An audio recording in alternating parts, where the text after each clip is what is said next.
We're getting a look at some new numbers today when it comes to the coronavirus. We're also learning 41 more deaths were reported right here in San Diego County. This comes as the Board of Supervisors today voted to increase resources to step up enforcement of local businesses when it comes to those who are defying the public health orders. And joining us now to talk more about this is San Diego County Supervisor Nathan Fletcher.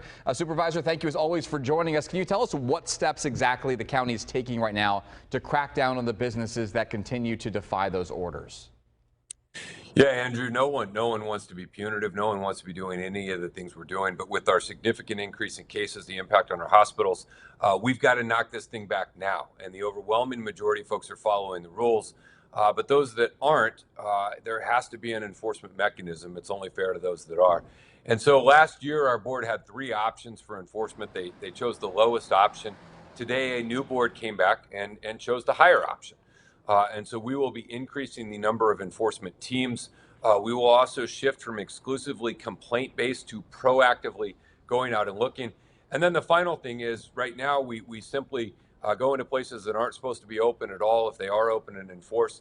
But now we have the ability to enforce places that are open. Are they following the rules? Are the big box stores or the grocery stores, are they following the rules the way that they're supposed to be doing? Our enforcement teams now have the ability and more resources to get into those. So I think it is a more fair and equitable enforcement, and all of it, again, will be data driven, and we will strive to be very consistent across the board. If we have the resources to go business to business in this case, and you and I have talked about this before, is there not an opportunity to move forward and say, instead of a blanket ban on all these businesses, that maybe there could be a plan to have each business show exactly what they're doing to keep people safe and then try to stay open? Well, I don't want to convey, Andrew, that we have the resources to go to every business, that you'd be talking about hundreds of thousands of locations. And there's not enough staffing in San Diego County to do that. I'm saying we will have some ability to be a little bit more proactive, but it's just simply not feasible that you could go to every place every day or on a regular basis. There's just too many out there. Okay, and when it comes to those businesses, I mean, obviously there's two very strong sides to this whole argument that we've been having for a long time. So many of these businesses that are still open are like, look, we're a small business, we're trying to stay open, we're trying to employ our employees, we're doing everything we can to keep people safe. What do you have to say to them? Because obviously there's a lot of frustration out there. Well, my heart hurts. I mean, we're in a really difficult situation where what you're choosing is the least bad option. And so the health measures and restrictions certainly are bad and have negative impacts, but not doing them is worse. And that doesn't make it any better for those entities impacted. But, one tool, Andrew, we have right now that we didn't have before, we were fighting with everything we had. I led the effort at our county to provide tens of millions of dollars in grants and assistance. But now we have more than $500 million of state funding to help small business. And now we have billions of dollars from the federal government finally to help those same folks. I think had we had that earlier, last September, October, November, I think this would have been much easier. But I think as those programs kick in, it ought to hold those folks over, make them whole while we knock this back, get the vaccines out, and then we get through this. Where are we when it comes to vaccinations, and how will the next group of people know, okay, it's my turn? Who's next, and where are we overall? Well, we're doing everything we can, and as a county, we're going to do whatever it takes. You have a very disjointed, fragmented system, and counties didn't know which vaccine was coming, when it would come, who it would go to, and what amount, and so it's really hard to plan with all of those uncertainties. But we're moving heaven and earth. I think we have the first super station up in the entire state of California. We've learned and are learning a lot of lessons. It's been an incredible success. And tomorrow at our press briefing, we'll be sharing more details about where we go next.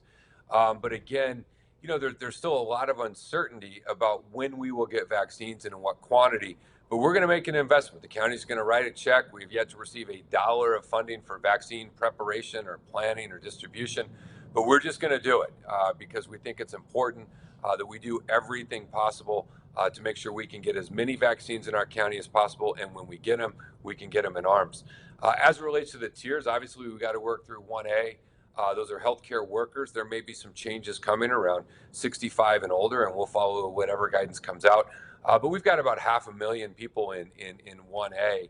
And so, our hope is that the number of vaccines we get ramps up exponentially.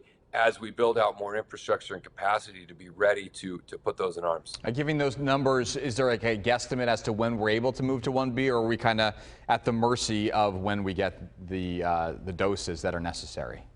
Yeah, we're really at the mercy of when we get the doses. I couldn't predict when the vaccines will arrive. That's entirely outside of our control. What we're working to do is to build a robust and regional comprehensive system so that if we get significant numbers, we're ready. We're ready with pods, we're ready with partnerships, we're ready with locations where folks can go, and we make it easy and accessible. And I'm encouraged. There's so much excitement. There's so many people who want to get the vaccine. And I think that is encouraging because, you know, prior to this, all we heard was no one's going to want to get it. And that certainly has not been the case thus far. Right. Lastly, racism, now a public health crisis in San Diego County. I know you worked toward bringing this to fruition. How did this come about, and what exactly does it mean? You know, a number of other jurisdictions have done this. It took a changing of the board before we'd be in a position to pass it. But the simple reality is black infant mortality is 2.3 times higher than white infant mortality. A Latino child in Barrio Logan is 8 times more likely to have asthma than a white child in La Jolla. A child born in my district in Southeast San Diego, almost entirely a person of color, on the same day a child is born in La Jolla, the child in Southeast will live 10 years less on life expectancy. It is clear we have tremendous disparities in our healthcare system, and it's clear that race is a massive factor. And so systemic racism is a part of the world we live in. And I think we need to acknowledge it. We need to be honest about it. And then we need to change our policies to align by tackling those inequities so that we can hand our kids a better, more perfect union. And that's the strong step we took today, not only symbolic with the statement, but with changing a whole system of data and how we evaluate and where we invest and where we fund. And it's a very significant step for our county and a positive one. All right. We appreciate all the work you and your colleagues are doing there on the Board of Supervisors. Supervisor Nathan Fletcher, we appreciate your time and insight as always. Thank you, Andrew. All right.